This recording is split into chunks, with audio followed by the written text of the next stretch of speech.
Hello traders, Gary Wagner here, just about 10 o'clock in Honolulu, 3 o'clock in New York. It is Thursday, November the 12th, 2015, and this is the daily report for gold and silver. What a day we've seen in this market. Commodity complex as a whole under dramatic pressure. Equities markets, Dow Jones Industrial Average trading off about 200 points on the day. Gold is well off of the lows, but we did have this market sinking to some really interesting price points. On the low side, 1073, currently at 1083, $10 off that low, down about $1.60 on the day. 1089, that's the high on the day. But I draw your attention first to our long-term study. On this long-term study, it's a simple bar chart, and we've got one basic fib retracement in here. It starts from approximately, call it mid-2006 at about 1550, up to 1920 plus. And again, that dynamic 61% retracement point comes in at 1072. Again, low today, 1073. Low prior to this was what? 1071, roughly in that area. Absolutely, whether or not this particular area holds here, we now have a double bottom at this price point. But whether or not this market actually holds this particular level is going to be a huge determining factor in where gold heads, interim as well as long term. A break below this particular price point could signal a couple of different areas. My first thought in terms of areas is to look at the market as it came back up. You can genuinely see a couple of tops here, and that comes in at the $1,000 mark. So roughly $81 from the current trading price of gold. If it holds here and we have a double bottom, that says something different. We could see this market clip back up. But the kind of pressure that we have seen exhibited in this market really is something that we need to pay a lot of attention to, be careful about. Of course, we have had a neutral and negative bias to the market. We have been sidelined on the market. We were looking to see if it would attempt to find some bottom, and honestly, we have not seen it do anything of that matter as of yet. Looking at our daily charts, Japanese average format, no upper wick, decent body size, not as large as we had, but we had that contraction yesterday. I was hoping what we would see would be some sort of a contraction today. This, of course, being yesterday's candle, this being today's candle.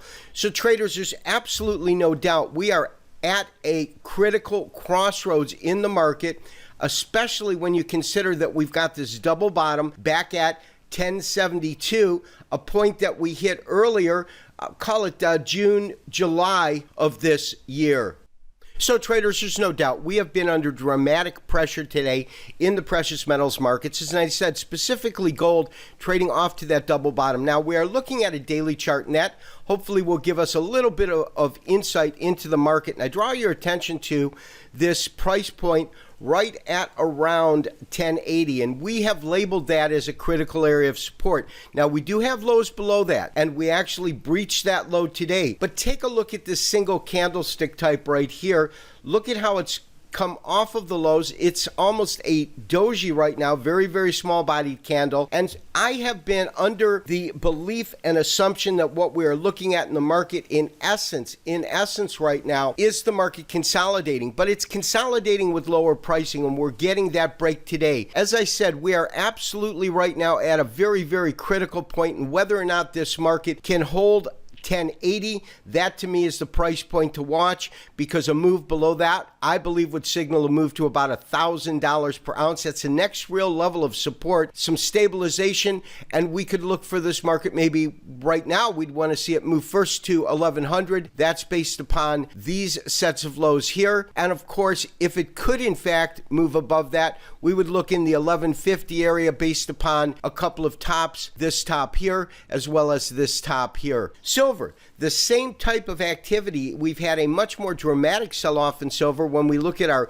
weekly chart, first of all, you can see how it is off of these lows. These lows are coming in at roughly 1421. As I said yesterday, I believe this market really has nowhere to go but roughly $14 per ounce.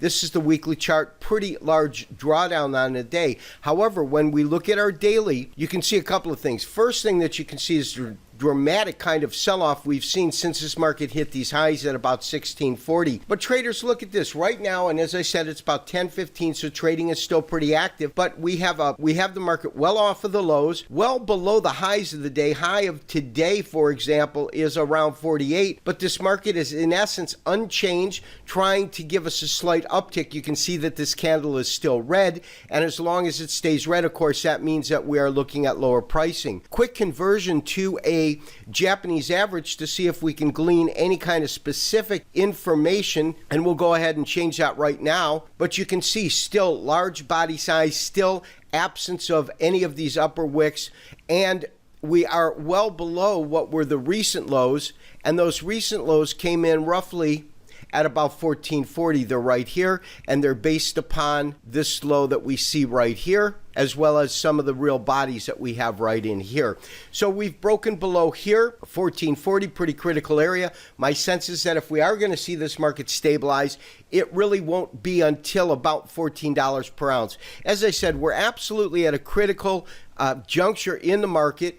And in fact, if we cannot hold this particular area, I don't see the likelihood that we are going to move back into any kind of a range where this market moves back and moves higher. This has been Gary Wagner, wishing you as always good trading. We'll talk to you tomorrow for the weekly wrap-up and review. Bye-bye.